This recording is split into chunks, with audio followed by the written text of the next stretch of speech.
Договор о коллективной безопасности считаю абсолютно уместным, своевременным.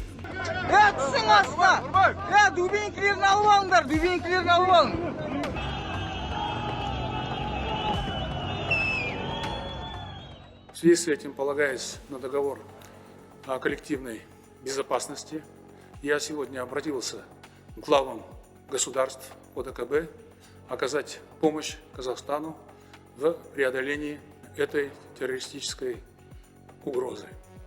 На самом деле это уже не угроза, на самом деле это подрыв целостности государства, и самое главное, это нападение на наших граждан, которые просят меня, как главу государства, в срочном порядке оказать им помощь.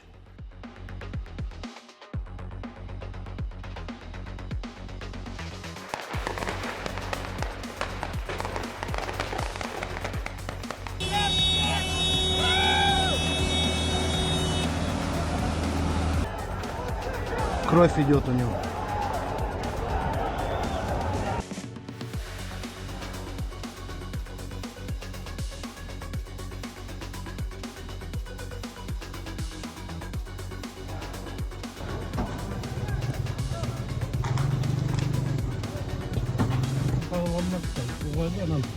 Ну жоқ тез қандай дауыс керек?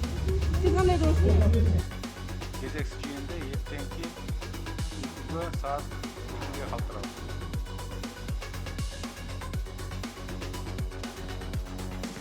Putin'in jeke kızıkçılığı için tüzülgen bu düğünlük agresör Putin'in kızıkçılığını açtı.